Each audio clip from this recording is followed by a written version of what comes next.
Empezamos a la iglesia, lo que el Señor nos dijo fue dos cosas sencillas.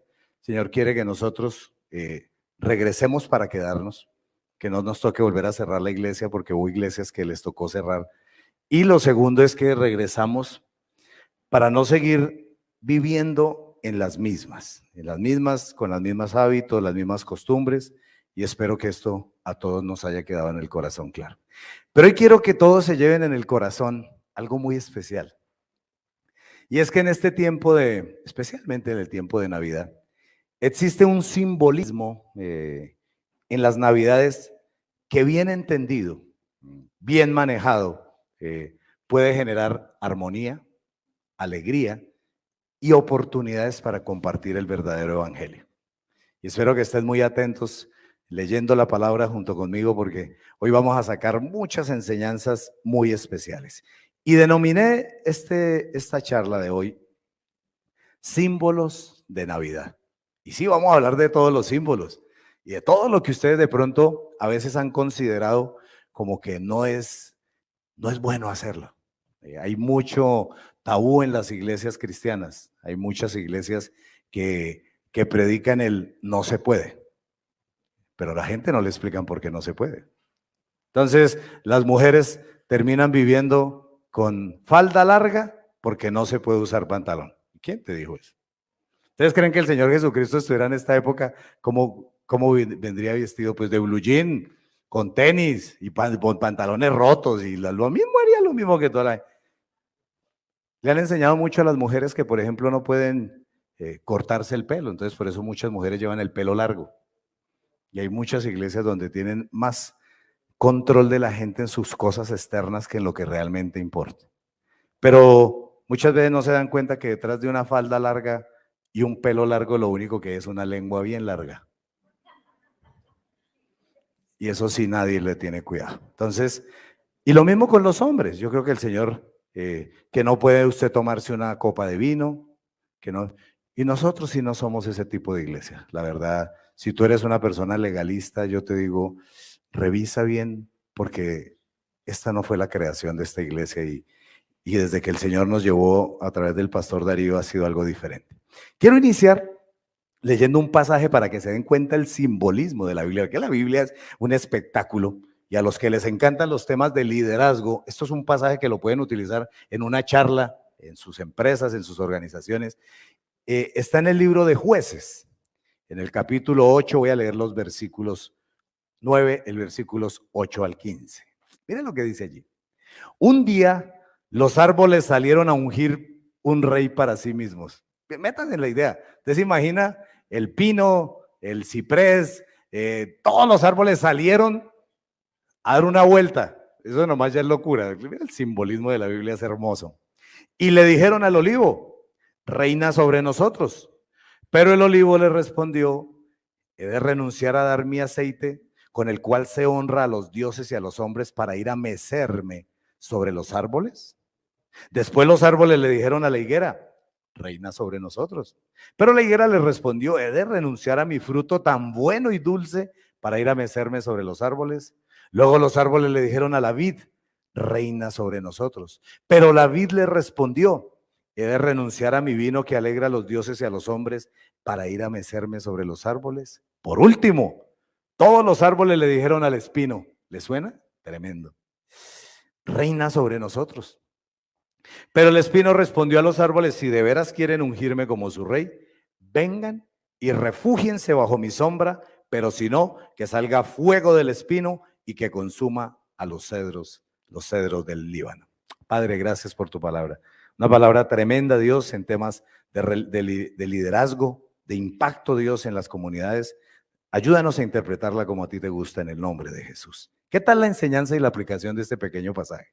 En medio de la crisis de liderazgo que vivimos, el olivo, la higuera y la vid se abstuvieron de reinar. ¿Por qué? Porque consideraban que de pronto no era lo mejor, que ellos podrían ser más útiles en otra cosa. ¿Y cuántos de ustedes se parecen al olivo y a estos árboles, la higuera?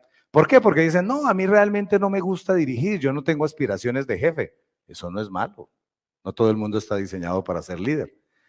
Y uno tiene una aplicación muy grande porque mira que cuando encuentran este pasaje, que El más afilado, el que era como una puya, no puya vallenata, ¿no? ¿Sí les gusta la puya? ¿Sí saben bailar puya?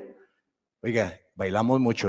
Gracias Luis Alexander y Mónica porque la pasamos muy rico. Hacía como 30 años que había gente que no había bailado el viernes. El espino aceptó gobernar bajo la condición de que los demás se sometieran. Oiga, increíble. Los hirientes, los que pueden hacer daño a la gente, quieren subyugar. ¿Y cuántos de ustedes conocen gente así? Que quieren es dañar a la gente, a los que están debajo de ellos, los hirientes. Pero entiende uno que a raíz de esto, la crisis de liderazgo está a todo nivel.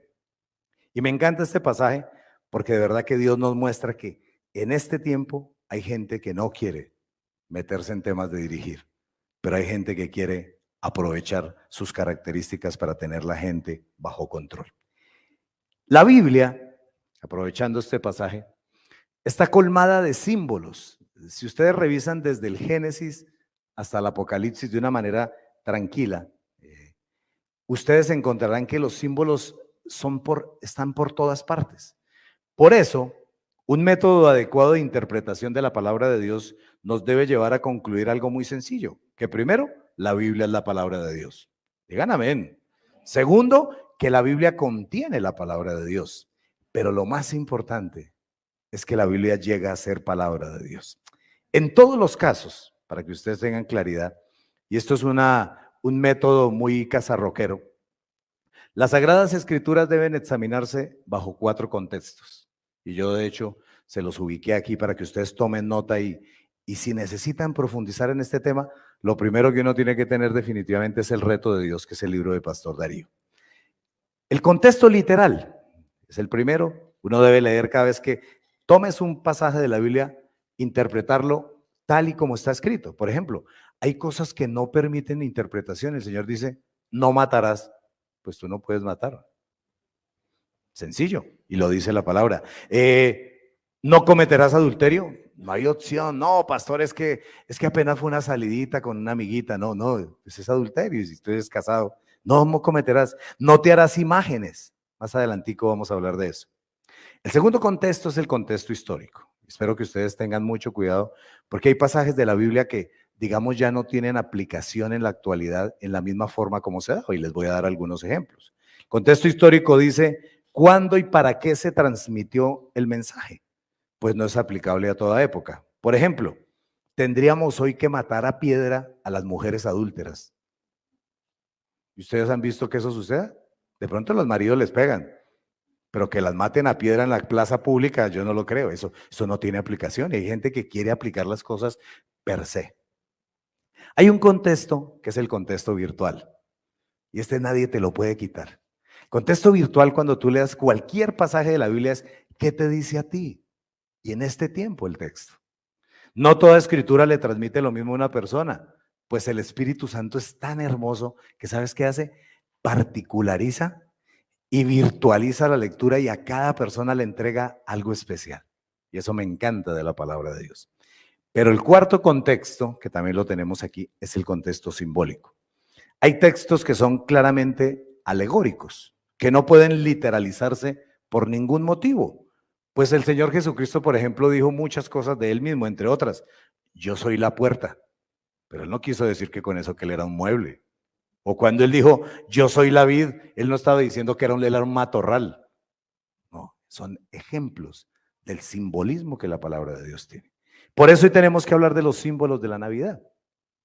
La palabra símbolo, del griego simbolón, que significa reunir, juntar, asociar, denota la costumbre de pegar 2 partes de un mismo objeto. Mira que el simbolismo es que tú no puedes en últimas alejar la realidad del símbolo, aunque el símbolo finalmente no es la realidad. Es como cuando nosotros tomamos la cena, decimos el pan y el vino son símbolos. El pan que representa el cuerpo del Señor y el vino que representa la sangre. Son símbolos que nosotros tenemos. Entonces, esa costumbre de pegar 2 partes de un mismo objeto como signo de reconocimiento y legitimación es lo que se conoce como símbolo. Por eso la palabra recibió el significado de pacto. Cuando 2 amigos, por ejemplo, era una costumbre de la antigüedad, partían 2 trozos de un mismo anillo, o de un bastón, o de una moneda, o de una vasija, Esos los guardaban para el momento en que era necesario y los superponían y se encontraba que había unidad. Entonces decían, wow, aquí hay una simbología, aquí hay una unidad. Al momento de unirlos, se podía decir que había un testimonio del acuerdo. Les decía que la escritura está llena de símbolos que se desprenden del antiguo, de la cultura antigua, usualmente tomados de la naturaleza. Son muchos los símbolos que tienen. El Apocalipsis es algo fuera de lo normal, es algo espectacular, todo el simbolismo que tiene de los tiempos finales. Pero lo que el Señor pretende con el simbolismo es que haya un acceso para toda persona en todo lugar y en todo tiempo, porque es algo universal. Les contaba antes del Señor Jesucristo, pero son muchos. En Jesucristo se recapitulan una cantidad de símbolos. Él dice que es la luz del mundo, que es la palabra del Padre, que es la fuente de agua viva, que es el verdadero templo, que es el juez escatológico, que es el siervo sufriente y muchas más. De otra parte, para hablar ahora de la Navidad tiene un mismo origen en todas las lenguas romances. Según la RAE, Navidad procede del latín tardío nativitas o nativatis, que significa nacimiento. Lo define tanto como la festividad anual en la que se conmemora el nacimiento de Jesucristo, pero también por extensión como el tiempo comprendido entre Nochebuena y la festividad que denomina Reyes. En portugués se dice Natal, en italiano Natale. Pues pronuncien conmigo, espero que tengan el italiano listo. Natale, repitan conmigo, Natale. Eso, estamos en Italia, Natale. En catalán y gallego dice Nadal. En francés, Noël. Repitan conmigo, Noël. ¿No saben francés? No. Pero en inglés, ¿qué se dice? Christmas. Y es lo mismo. En Colombia y el mundo, las festividades navideñas, no digan que no, alteran el curso cotidiano de la vida. Se habla de un espíritu navideño que inspira a chicos y a grandes. Yo tengo el espíritu navideño alborotado, a comportarse diferente. La gente se comporta diferente. Usted no saludaba a la gente, pero por lo menos en Navidad saluda al vecino. En Navidad hace el esfuerzo y no le pone la basura afuera. Sí, es Navidad. Y si en últimas usted hace ruido y le pone un poquito duro la música, la gente dice, no, es que estamos en Navidad, estamos en un tiempo para celebrar. Y uno como que tolera ciertas cosas en esta época, porque es que estamos en Navidad. Los hábitos en cuanto a descanso, comida, compras y horarios se alteran considerablemente. Uno ya ve que la gente a medianoche todavía está despierta. Y si no, levántese a esa hora y mire que muchos de sus vecinos están de rumba. Nosotros, por ejemplo, anoche teníamos ahí cerca de la casa una rumba, pero le da uno rabia que no lo inviten. Pero ¿qué pasa? Aún en medio de la pandemia, las costumbres de la gente cambian. No sé cuántos de ustedes ya hayan cambiado cosas. Ya están cambiando los horarios, ya están pensando de pronto no volver a la iglesia porque es que se les atraviesa, porque ahorita llegan los familiares y hay que atenderlos. No, no pierdas la oportunidad. Si vienen tus familiares, tráelos a la iglesia, que aquí les la pasan chévere y van a conocer la verdad de la palabra de Dios. Este es un tiempo para compartir la palabra de Dios. Pero como evangélicos, y esto es lo duro de este sermón, tenemos tres opciones ante todas estas festividades que, aclaro, definitivamente son de origen mitológico y pagano. Nosotros no queremos santificar estas festividades de la noche a mañana y decir es que todo lo que sucede, hay mucho de mitológico. La primera actitud que tú puedes tener es rechazar de plano y no poner ni siquiera una luz en su casa y volverse el más amargado. Y a todo el que salga por ahí con un gorro de Navidad, mirarlo bien mal.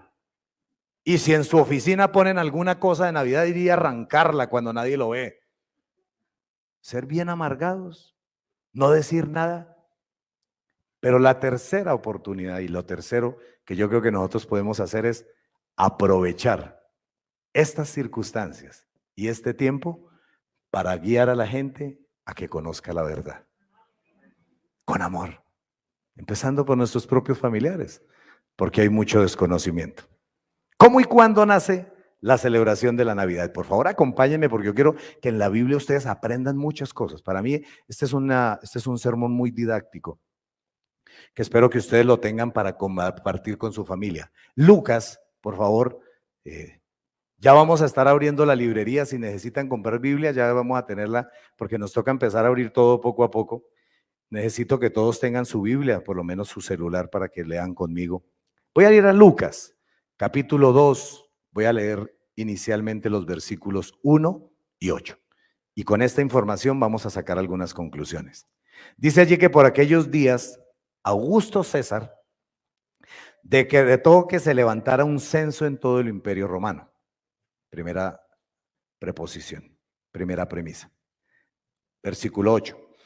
En esa misma región había unos pastores que pasaban la noche en el campo turnándose para cuidar sus rebaños. Miren el cuadro tan impresionante. Había un decreto, había una serie de empadronadores que iban a estar contando la población y también en esa región había unos pastores. No hay una fecha exacta acerca del nacimiento de Jesús. Lo más probable es que no ocurrió en diciembre. Entonces la gente va a decir, oiga, no friegue, y nosotros toda la vida celebrando en diciembre. Pues hermano, lo más seguro es que el nacimiento del Señor fue por allá en abril 11, que fue cuando yo nací. Creo que es por allá en abril o en otro. Lo más probable es que no ocurrió en diciembre, que es una temporada de invierno. Pues el evangelista Lucas dice que Jesús nace durante un censo del Imperio Romano y que además los pastores estaban a la intemperie cuidando sus ovejas cuando viene el ángel, lo que no es posible que suceda en periodo de invierno, puesto que sería muy difícil. No tenían la infraestructura y las vías de hoy en día, eran veredas, era barro por donde la gente caminaba, entonces la gente no podría caminar si estaba lloviendo. Y los pastores a la intemperie es imposible que ellos fueran a estar cuidando las ovejas si fuera época de invierno. Por el contrario, las estarían cuidando. Entonces no es diciembre. Se concluye que no ocurrió en diciembre el nacimiento de Jesús. Independiente de eso, la Navidad se celebra desde hace más de 1700 años. Es una costumbre religiosa y tiene su origen en la mitología romana, como transculturización de la vieja fiesta pagana llamada Saturnalis. Nunca se les olvide, en honor al dios Saturno, que según la leyenda mitológica huyó a Italia para ocultarse y fue recibido por Juno. Al principio, los Saturnales eran de un día. Mire cómo van evolucionando las cosas. Pero luego aumentó a 2, a 4, a 5, hasta llegar a 7 días, caracterizados por lo siguiente. Y miren si no es lo que la gente hace hoy en día: bacanales, desorden sexual y borrachera. Todo eso contiene esta época en la tradición, donde los siervos se podían burlar de sus amos. Entonces los siervos se sentaban a la mesa con sus amos y los ridiculizaban. Imagínense cuando el amo se iba a aguantar eso. Se sentaban a la mesa, se vestían como si ellos fueran señores, se intercambiaban regalos en señal de amistad. Algo parecido a lo que mucha gente hace en esta época. Mira de dónde viene toda esta tradición.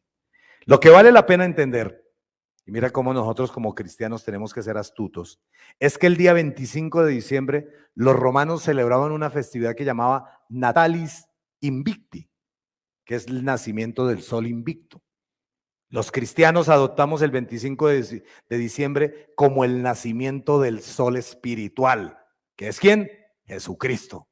Entonces miren cómo las cosas empiezan a cobrar, a tener un cambio radical. Ahora, lo que uno sí tiene que entender es que no hay una época en el año en que la gente entre en un caos moral más grande que la Navidad.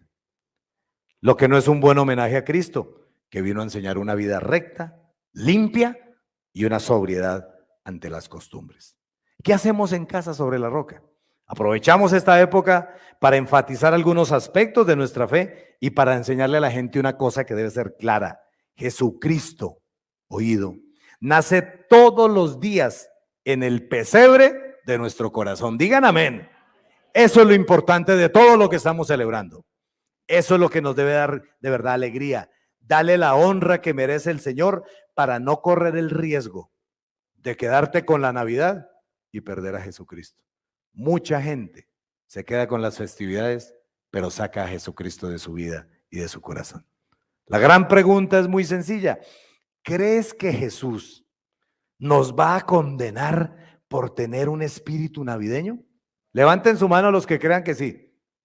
No importa, no los vamos a censurar, pero los vamos a contar. Yo no creo. Yo no creo que Jesús estuviera con nosotros, Él estaría en las fiestas. La pasaría igual que nosotros. No, definitivamente no. En Casa sobre la Roca, por ejemplo, nosotros en esta época hemos decidido bendecir a través del programa de las estrellitas, que espero que todos ustedes se hayan comprometido y si no a la salida van a estar allí, a las familias menos favorecidas y podemos disfrutar la Navidad porque conocemos la alegría de Cristo. La Navidad es una época para pensar en lo que Dios nos dio y en lo que nosotros podemos darle a mucha gente como retribución a tanto de lo que Dios nos ha dado. Pero quiero establecer unas premisas para que ustedes entiendan que esto no es que sea algo de sacado de los cabellos, ni que es que nosotros estemos tranquilos con todo lo que está sucediendo y lo que pasa y lo que la gente hace. Primero, son 3 premisas claves que usted como casarroquero tiene que tenerlas en su corazón. Nosotros condenamos el uso de imágenes, escuchen, como objeto de adoración, sea la imagen que sea. Porque es que hay que dejar las cosas claras. Porque entonces la gente dice, ay pastor, ¿y qué del árbol? Ahorita vamos a hablar del árbol y vamos a hablar de todo. Porque ustedes tienen que salir de aquí con argumentos históricos, con argumentos científicos y ante todo argumentos bíblicos para conocer y tener un fundamento de su fe. Porque eso es lo que construye una iglesia sólida sobre la roca. Isaías 44, 9, 11, ¿qué dice? Los que fabrican ídolos no valen nada. Inútiles son sus obras más preciadas. Mire, no hay imagen, no hay nada que valga tanto como la gente lo cree. De pronto tiene un valor artístico. Para su propia vergüenza, sus propios testigos no ven ni conocen. ¿Quién modela un dios o funde un ídolo que no le sirve para nada? Todos sus devotos quedarán avergonzados. Simples mortales son los artesanos. Que todos se reúnan y comparezcan. Aterrados y avergonzados quedarán todos ellos. Los ídolos no sirven para nada. Las imágenes de adoración no sirven para nada. ¿Qué es una imagen para ti? Cuando la palabra de Dios dice que no te harás imágenes, es simplemente que tú no puedes colocar nada en tu corazón que ocupe el lugar que le pertenece a Dios. Así de sencillo. Y que compita como tal con Él. ¿En qué? En tu tiempo, en tus recursos. ¿Ustedes no han visto que hay gente que invierte más tiempo limpiando el morraco que en orar? Hay gente que pasa todos los días, uno los ve, por ejemplo, en las capillas y todo. Hay gente que se dedica mucho tiempo a limpiar imágenes, ídolos, pero no limpia su vida. Entonces, cualquier cosa que te distraiga del lugar que el Señor tiene en tu vida, tienes que erradicarla. Por eso el primer mandamiento dice tranquilamente, amarás a Dios sobre todas las cosas. El problema es que la gente convierte las imágenes que se destruyen con el uso en objetos de idolatría, en formas diversas como altares, como el pesebre. Para mucha gente el pesebre es un lugar de simple adoración. Nosotros no condenamos el uso de imágenes como objeto de decoración. ¿Sí ves la diferencia entre decoración y adoración? Segundo, debemos como pueblo cristiano evangélico, y esto sí es muy propio de Casa sobre la Roca, tener unidad, convivencia y tolerancia para no irrespetar a los demás por el uso de diferentes representaciones, algunas definitivamente de carácter artístico que no tienen ningún valor espiritual. En Casa sobre la Roca, desde nuestra creación, hemos diseñado un eslogan que espero que ustedes lo repitan y que se vayan de aquí con él en el corazón, porque nosotros tenemos que tener cuidado en lo que hacemos en esta época. Primero, entre cristianos, somos mucha la variedad de cristianos. Si usted mira, ahí esta mañana recordamos con los muchachos de la alabanza, hay iglesias que en esta época, en muchas épocas, tienen grupos de alabanza. Entonces el pastor sale con el moñito y los niños detrás de ellos y las niñas danzan y todo el mundo. Y bueno, y una señora un día llegó aquí a la iglesia y me dijo, ay pastor, ¿cómo me gustaría que ustedes tuvieran un grupo de alabanza, de danza y para mis niñas? Le dije, no, que pasa que eso no está dentro de la visión de nuestra iglesia. Respetamos a los que lo hagan, pero nosotros no lo hacemos. Hay otras iglesias que en esta época se encierran, donde nadie pone nada, los pastores, eso parecen como claustros. Y hay gente que le encanta eso, pero hay iglesias que también se desbordan y uno tiene que guardar un sano equilibrio. Entonces, Pastor Darío definió Entre cristianos, unidad en la variedad. Repitan conmigo, entre cristianos, unidad en la variedad. Segundo, con los católicos y ortodoxos, que son las otras dos ramas de la cristiandad, ya repetimos el corito, convivencia en la diferencia. ¿Cuándo hay que aprender a convivir con la gente? Yo creo que nosotros a veces nos excedemos y hacemos cosas indebidas con las demás personas. Entonces ahora sí repitan conmigo, con los católicos y ortodoxos, convivencia en la diferencia. Y ahora, frente a los demás sistemas, porque hay muchos sistemas, entre ellos las sectas y muchos otros grupos, tolerancia en la distancia. Ustedes allá de lejitos, yo no tengo por qué estar metido en sus celebraciones. Ahora sí repitan conmigo, frente a los demás sistemas, tolerancia en la distancia. El tercer aspecto, que me parece importante puntualizarlo para que veamos que no es que estemos todos mezclados, debemos evitar los excesos en épocas de Navidad. Con tristeza uno muchas veces lo ve, iglesias, familias, empresas, cuyas decoraciones, celebraciones, presentes y regalos son exageradamente costosos, desbordados, que hasta cierto punto son condenables. Algo como del estilo de ese concejal que en una fiesta de Navidad le regaló a su hija un Ferrari Testarossa. Yo no me imagino nosotros, la verdad, con honestidad. Yo no me imagino yo en Pereira, nosotros andando en un Porsche o andando en una, que es que porque me lo regaló mi mamá. Pues con todo respeto yo puedo comprarlo, funcionar en un carro muy normal, poder manejarlo en cualquier parte y disfrutar de en últimas de manejar sin necesidad de vivir ostentosamente. Hay gente que en esta época se desborda. Y yo la verdad digo, hay que tener cuidado. ¿Saben por qué? Porque el origen de Jesucristo fue un pesebre, un estado total de indefensión y pobreza, teniendo como cuna el lugar donde se le pica la caña a los animales domésticos. Eso nunca lo podemos olvidar. Este es un tiempo también para tener equilibrio, porque mucha gente en esta época se desborda, y más si llevamos un año sin celebrar. Yo creo que mucha gente está que, me he dicho, compra, si antes compraba vino cerezano, ahora quiere comprar una champaña de las más finas. No tiene sentido. Y pienso que eso es importante que nosotros como iglesia lo puntualicemos. Ahora, centrémonos en lo que este sermón nos quiere dejar. Después de dar estas premisas, yo creo que debemos explicar y desmitificar tradiciones como el pesebre, el árbol de Navidad, el Papá Noel, los villancicos y las novenas.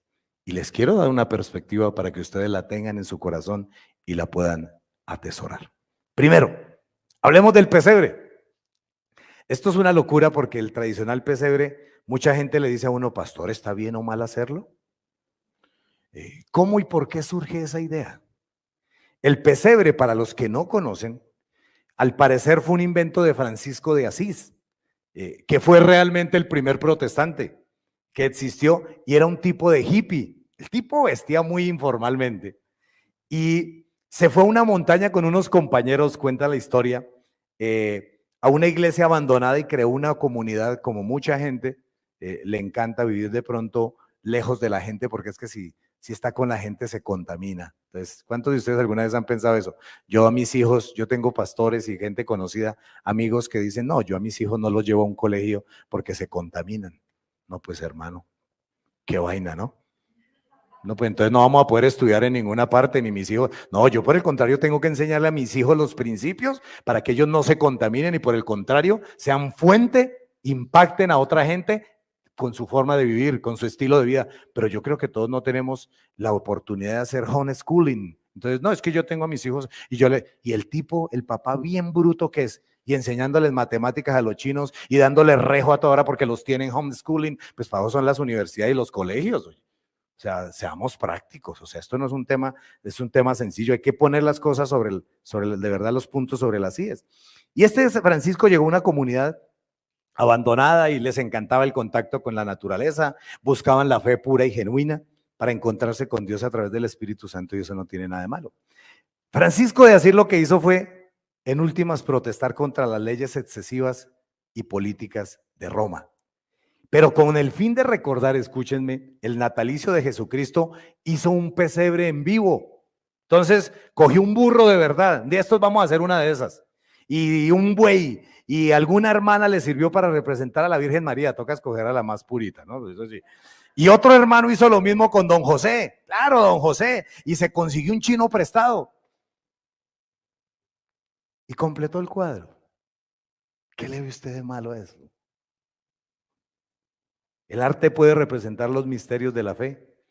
Los pesebres en sí mismos no tienen nada de malo ni nocivo, porque hay que recordar que Jesús, el Dios eterno, se volvió un niño como hijo, como un hijo tuyo, y nació en condiciones muy inferiores a las que tú y yo posiblemente tuvimos. Lucas 2:7 dice: así que dio a luz a su hijo primogénito, lo envolvió en pañales y lo acostó en un pesebre porque no había lugar para ellos en la posada. Tremendo. Durmieron en el suelo. ¿Cuántos de ustedes nacieron en una pesebrera? Levanten su mano. Por muchos, algunos de ustedes, yo sé que aquí hay gente que nació en Los Rosales o en Confamiliar y se jactan de eso. Yo, por ejemplo, mi hija Natalia, mi hijo Felipe es la locura, porque él decía que mi hija había nacido en Carulla, porque nació en Bogotá al lado de la clínica El Country. Entonces ella, pero mis hijos pues nacieron en clínicas y qué vaina, pero nosotros cómo nacimos, una partera, a nosotros yo todavía conocí hasta hace un tiempo a la señora que me recibió a mí, estaba más arrugadita y más linda y se acordaba que yo era grandísimo y nos llevaban, y eso que tantos cuidados como hoy en día, y es que ya como Luce y Dani ahorita me imagino que ya se están alistando eso, tenían todos los juguetes, hermano, nosotros ¿sabe qué era lo único que había? Un platón con agua caliente, y si estaba muy caliente, friegue ese chino, porque ¿qué? Sí, eso no habían termómetros y que todo lo tenían controlado. Y... hermanos, esto del pesebre debe darle a la gente la tranquilidad y un día de verdad tenemos que conseguirnos. Alguno de ustedes hasta puede hacer de burro. Yo veo desde aquí, sí, vamos y vamos a hacerlo y vamos a hacer algo en vivo y nos vamos a divertir. Una vez en Bogotá lo hicimos y la verdad, estas son cosas que en últimas nos deben servir para recordar realidades espirituales. Jesús nació de una manera humilde para que tú y yo tuviéramos abundancia. Digan amén. El árbol de Navidad. En todas las películas de Navidad aparece el árbol de Navidad. Se ha especulado por su uso. Hay mucha gente que se pregunta, ¿será que yo puedo armar mi pesebre, mi arbolito, pastor? Tradicionalmente a mí me encantan porque allí se ubican los regalos. Eso me encanta. ¿Y eso está permitido? Oiga, mis hermanos, el árbol también tiene un origen mitológico, y quiero que lo entiendan porque nosotros no vamos a honrar eso. Hay una leyenda según la cual en Babilonia, la reina Semiramis, diosa de la fertilidad y de la belleza, tuvo una noche una visión y vio como su esposo Nimrod, esto es tremendo para los que les gustan las tradiciones, había resucitado para reencarnar en su hijo Tamuz. Ella vio que en un tronco de árbol viejo reverdecía un pino y al parecer de ahí viene la adoración al pino por algunas religiones primitivas. Hay que entender que el árbol navideño como lo conocemos hoy en día no tiene nada que ver con las costumbres paganas ni con la mitología alemana ni las leyendas escandinavas. En Europa hay una leyenda muy a propósito y hasta divertida. Se dice que Martín Lutero, el gran reformador, nuestro gran reformador, estaba un día, un 24, un 25 de diciembre, en las afueras con su hijo en el campo y miró un árbol y a través de él se filtraban la luz, las estrellas del cielo, cortó un pino, lo metió en la casa, en la sala de su casa y le colgó figuras y estrellas. No creo, con todo respeto, que Martín Lutero estuviera adorando al pino, sino que se estaba deleitando en la visión tan bella que había tenido consciente de que era algo óptico. Con el árbol sucede lo mismo que con cualquier otra cosa. Mira lo que dice San Pablo en Romanos 14, 13 al 14. Este pasaje llévatelo en tu corazón.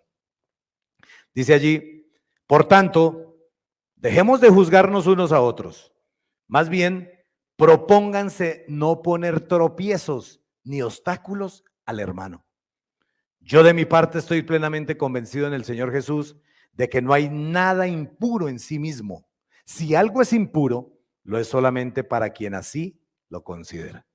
El árbol no tiene nada de malo en sí mismo. Lo malo es si usted pone su esperanza en el árbol o muy dentro de su corazón adora la naturaleza en una actitud panteísta. Ahí sí, el problema es tuyo, porque hay mucha gente que adora la naturaleza. Y ustedes ven gente que va por ahí, uno se los encuentra por ahí en las caminatas y se acercan al árbol y le hablan. Oh árbol, ¿cómo estás? ¿Cómo te ha ido? ¿Cuánta gente se ha orinado en ti? ¿Cuántos de pronto han hecho otra cosa? No, y hablan con el árbol. Y lo adoran, oh árbol. Y así lo mismo hacen con la naturaleza. Esos son panteístas. Nosotros lo que le decimos a Dios es: Dios, gracias por ese árbol, donde a veces nos toca hacer nuestras necesidades. Sí, pero así como por raticos. El árbol no tiene nada, mis hermanos. Y yo quiero que tú te vayas hoy de aquí con ese corazón tranquilo. Pero quiero hablar del Papá Noel. Las plataformas de streaming, eso es a nivel mundial. Oiga, es increíble la cantidad de películas de Navidad que exhiben. No sé si tú hayas visto alguna. A mí, con la que siempre que veo lloro, es que nomás de acordarme el nombre me acuerdo, me pongo a llorar, El regalo prometido. Porque es que yo me veía en ese regalo la cantidad de veces que yo les fallé a mis hijos. Por estar en medio del trabajo, por estar en medio de tantas cosas. No tuve tiempo para mis hijos. Y me creía el mejor padre, y eso le pasaba al papá, al gran ejecutivo ahí que sale, que el tipo al final hace una cantidad de peripecias para llevarle el regalo, cuando al final llega y él es el regalo para él y él es el mismo, el mejor regalo. Hay un personaje emblemático que es Papá Noel. Algunas personas a sus hijos les han permitido vivir la ilusión de elaborar una carta y vestir a un vecino o abuelo como Papá Noel, para luego revelarles el gran secreto. Papá Noel no existe, papá. El Papá Noel soy yo, mírame. Simplemente alguien puede hacer divertida la entrega de regalos contando con la provisión de Dios. Ese es el momento didáctico para decirle a los hijos: Papá Noel no existe, es Dios que a través mío, con mi trabajo, me permite regalarte a ti las cosas. Y lo hacemos agradable, lo hacemos diferente a la gente. Papá Noel no existe. Él puede hacer cosas agradables. Es complicado quitarle a un niño la fantasía. ¿Y cuántos de ustedes se han vuelto mutiladores de fantasía? Y hay niños: no, es que mi papá me dice que eso está prohibido, que eso es del diablo. Usualmente hacemos una reunión especial para entregar los regalos del programa de estrellitas y de pronto alguien se viste de Papá Noel. ¿Qué tiene? Si es un cuento, un producto de la imaginación de la mente humana, ¿qué tiene? ¿Qué haríamos entonces? Yo repasaba ayer con los cuentos de Blancanieves de los hermanos Grimm, o aún, si es un cuento, ¿qué haríamos con las crónicas de Narnia, que es un regalo de Dios para el pueblo evangélico, escritas por el gran C.S. Lewis? Entonces, ¿vamos a matar los cuentos?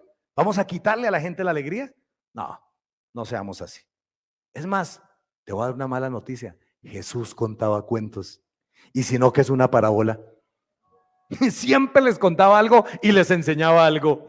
No es condenable el Papá Noel, Santa Claus, San Nicolás, que en última, según la historia, nació en Italia, pero tenía un propósito espectacular y era presentarle al pueblo que no conocía a Dios. No es tan malo. El niño no se puede envejecer por causa de la fe.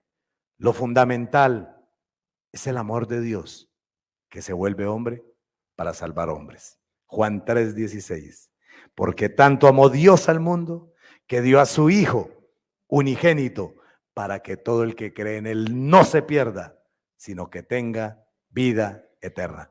¿Cuántos creen que el Señor merece un aplauso de verdad?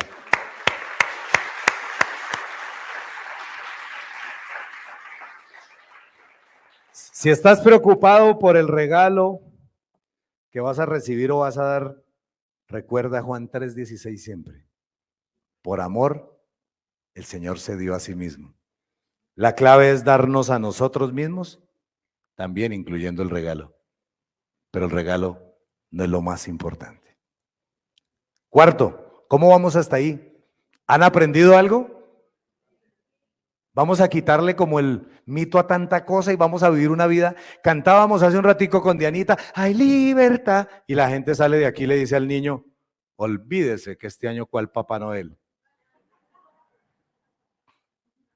Vamos a cambiar un poquito la mentalidad. Ahora, el que no lo pueda hacer y que sea así crudo, ¿cuántos de ustedes cogen a sus hijos y les dicen el 24 a las 12 de la noche, tome lo que me pidió? Ah, pues falta también como de alegría. Diga. Póngale sabor, dele unas pistas, escóndale los regalos por allá donde él no los pueda encontrar. Hagamos de la vida algo diferente. Que la gente diga, oiga, mis papás son una nota. Después de que conocieron a Cristo de verdad, tienen libertad en sus vidas y no son un poco de gente ahí esclavizada de una cantidad de tradiciones y de cosas que no sirven para nada. ¿Qué pasó con los villancicos? Esto me encanta. Porque en nuestros tiempos, cuando éramos chicos, no sé cuántos de ustedes lo recuerdan, se hacían, las novenas era con cánticos acompañados como las cucharas. Y sacábamos la paila de la abuela y eso le dábamos duro y después la mamá no la cobraba. ¿Cuántos de ustedes le rompieron alguna vez el rabo de una olla de su mamá por estar jugando? Y entonces nosotros éramos expertos. Y con el molinillo, uy, el molinillo es el instrumento más versátil. Usted con ese le da duro a su hijo, pero también con ese puede alabar al Señor. Y recuerdo que nosotros lo hacíamos. La pregunta es, ¿se puede cantar villancicos? Hay quienes aseguran que por allá en el siglo IV, cuando el emperador Constantino resolvió cristianizar las festividades paganas del 25 de diciembre, instituyendo la celebración del nacimiento de Jesús, se caló un cántico de 116 versos, llamado el himno para el 25 de diciembre, compuesto por un abogado español, Aurelio Prudente. Y se podría considerar que ese es el primer villancico, pues era un canto para el nacimiento de Jesús. Otros historiadores sitúan el comienzo del villancico a finales del siglo XIII, en la época del rey de España, Alfonso el Sabio, porque él compuso un cántico a María y quiso ponerle música y se la recomendó a un señor llamado de apellido Villacente. De ahí es donde viene el villancico. Sin embargo, el origen del villancico, como se conoce hoy en día, data de los siglos XV y XVI, como una forma popular alusiva al nacimiento de Jesús. Algunos estudiosos recuerdan que en principio los villancicos eran unas melodías bien tristes. Ay, no, mi hermano, y eso sí que no nos van a poner en esta época más tristeza. Con una gran dosis de religiosidad. Yo creo que eso fue lo que alejó a mucha gente. Después del siglo XVI se acompañaban con instrumentos de percusión como la pandareta, castañuelas y triángulos y eso sonaba muy bacano. Villancicos como A la nanita nana, Duérmete niño chiquito, son de autores anónimos españoles, llegaron a través de la iglesia.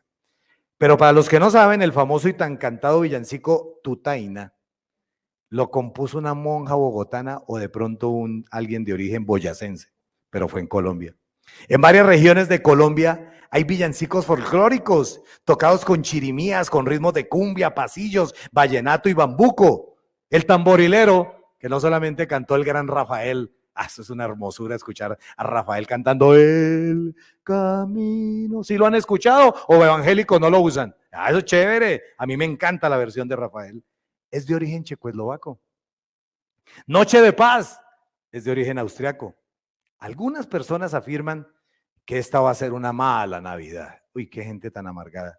Porque las ventas no serán iguales, porque la pasarán solos o de pronto sin familiares amados. Pero, hermanos, ¿cómo puede ser mala la celebración del nacimiento de Jesús, el Salvador del mundo? No puede ser. Lucas 2:11 dice, hoy les ha nacido en la ciudad de David un Salvador que es Cristo el Señor. Y eso quita todo dolor. Para nosotros fue muy duro este año. El año pasado yo perdí a mi sobrina. Mi sobrina tenía 42 años, no murió ni de COVID. Fue una muerte absurda. Hubo una fuga de gas en el apartamento de ellos. Mi sobrina trabajaba con la doctora Claudia, era la subsecretaria de salud. Y fue muy duro porque ella se levantó, sintieron el olor, ella prendió la luz y se estalló todo, 70% del cuerpo quemado. Yo creo que ella desde ese momento estaba muerta. Y ha sido muy duro. Yo creo que cada uno de ustedes que ha perdido un familiar en esta época, uno dice, ¿pero qué puede haber de bueno en eso? Ay, yo me he preguntado y le he preguntado al Señor, Señor, detrás de esto, de ese dolor que de pronto uno podría decir, ¿qué de bueno hay en la Navidad? ¿Qué cosas buenas hay? Y yo lo único que he sentido en mi corazón es que para que tú lo tomes, de algo el Señor protegió a nuestras familias. Sé que muchos de ustedes han perdido personas queridas, pero pregúntenle al Señor de qué los protegió. Yo lo único que recuerdo cuando murió mi sobrina es que un día, hace muchos años, ella recibió a Cristo en su corazón. Y nuestro anhelo y nuestro deseo es que ella está con Cristo y que algún día la volveremos a ver. La misericordia de Dios es grande. Pero sé que muchos de ustedes quebraron, perdieron muchas cosas en esta época, pero realmente este tiempo es un tiempo para estar alegres, porque hubo alguien que nació, un Salvador, que es Cristo el Señor. Y finalmente, quiero hablar de las novenas. Y mire que en medio de todo, entre los árboles, los pesebres, los villancicos, las novenas pueden tener algo más complicado que la gente a veces es más distraída. Yo he visto gente que canta novenas y no hace árbol porque es que eso no se puede hacer. Pero no han estudiado y no han mirado lo que hay dentro de las novenas. Y les quiero dar un poquito de historia. Al parecer, el autor era un místico y lingüista franciscano, Fernando de Jesús Larrea, era un ecuatoriano, que falleció en Cali y quien después de su ordenación se dedicó a predicar en las misiones populares por el Valle, por Cundinamarca, Boyacá, Santander y Tolima. A una de sus alumnas aventajadas le obsequió el primer texto del tradicional novena para el aguinaldo que se utiliza más o menos desde 1784 y ha servido para la publicación de diversas ediciones. ¿Cuál es el pecado realmente que a veces la gente no tiene cuidado de desarrollar estas novenas? Ante todo, en la oración a la Virgen, la declaran como Madre de Jesús, Madre nuestra y Madre de la Iglesia. ¡Qué peligro! O sea que, ¿para qué Redentor? Si estaba María. Hay que tener cuidado. En este tiempo tenemos que tener cuidado. Nosotros, por lo menos en el conjunto donde vivimos, nosotros, ¿qué hacemos? Cuando tenemos la oportunidad, los invitamos. Allá a la gente le encanta la rumba, le encanta el traguito. Entonces nosotros un día los llevamos allá, no les dimos ni trago ni nada. Cantamos unas alabanzas, compartimos unos pasajes de la palabra de Dios y compartimos unos alimentos. Vamos a ser más astutos. Pero no tenemos por qué hacer lo que los demás hacen. Tenemos que ser astutos. ¿Por qué? Porque adicionalmente entre todas las novenas es una oración, por ejemplo, al niño Jesús, pero eso es honrar una etapa de su vida ya superada. No se quedó niño, no es el divino baby. Él creció, nos dejó un legado. Es un legado hermoso el que nos dejó Jesús. Entonces, vamos a ser un poquito más prácticos. De hecho, por eso la palabra de Dios nos exhorta en 1 de Tesalonicenses 5:21, sométanlo todo a prueba, aférrense a lo bueno. ¿Cuál es el filtro que tú tienes que aplicar en todo lo que tú veas en tu vida? La palabra de Dios. Si la palabra de Dios lo prohíbe, no lo haces. Si la palabra de Dios estimula a hacerlo, tú lo debes hacer. Si la palabra de Dios no dice nada, obra la libertad de conciencia. Pero tienes que tener mucho cuidado. La palabra de Dios está organizada para hacerle a la gente la vida fácil, chévere. En conclusión, con lo cual quiero terminar mientras viene la alabanza, es el nacimiento de Cristo lo que honramos y es por eso que todas las navidades son buenas siempre y cuando nos centremos en las buenas nuevas de Cristo. Lucas 3:20 dice, 2:30 dice, porque han visto mis ojos tu salvación. Hoy hemos visto la salvación. Autoexaminémonos y dar respuesta a esta pregunta que es la pregunta más clave. ¿Jesús nace a diario en tu corazón? Eso es lo que tú tienes que preguntarte. No se trata de nada más. ¿Jesús nace a diario en tu corazón? Es la pregunta que debemos responder cada día. ¿Qué importa que Cristo no nació en el 24 de diciembre? ¿Qué importa que haya o no haya un árbol adornado como el que tenemos aquí en la iglesia? ¿Qué importa que el pastor, un amigo, un familiar se disfrace de Papá Noel o no? ¿Qué importa que si se usan o no villancicos, aún hasta las novenas? Yo lo que te recomiendo es no compres peleas, escondiéndole antes de las novenas de aguinaldos la pandereta o el gorro de Navidad a la abuelita para que no haga nada. O el tío carismático para que no cante tutaina, tuturumá, tutaina, tuturumaina, que nadie sabe qué significa o que de pronto es lo mismo que Antón Tiruriruriru. Vamos a disfrutar. Esta es una época para disfrutar con un sano equilibrio. No vamos a temer hablar de ningún tema. Nosotros como cristianos evangélicos no podemos tener temas vedados, que la gente no diga, ay, pero es que con este, ay, no, con ese señor que está, ay, no, yo con él ni hablo, porque es que es intolerante. No, nosotros no podemos caer en esa categoría. Por favor, coloquémonos en pie. Y quiero pedirle el favor de una vez, mientras nos vamos poniendo de pie, a todas aquellas personas que de verdad hoy han decidido que necesitan a Cristo, que nunca, especialmente las personas que hoy en este lugar están por primera vez, yo quiero que vengan aquí adelante mientras vamos cantando una pequeña alabanza, porque queremos orar con ustedes. Los sugieres nos ayudan. Si hay personas que están hoy aquí por primera vez, déjenme ver su manito. Todos los que estén por primera vez, Dios los bendiga mientras vamos cantando una alabanza. Bienvenidos. Qué nota. Qué chévere, mi hermano. Bienvenidos. Bienvenidos. Vamos a cantar.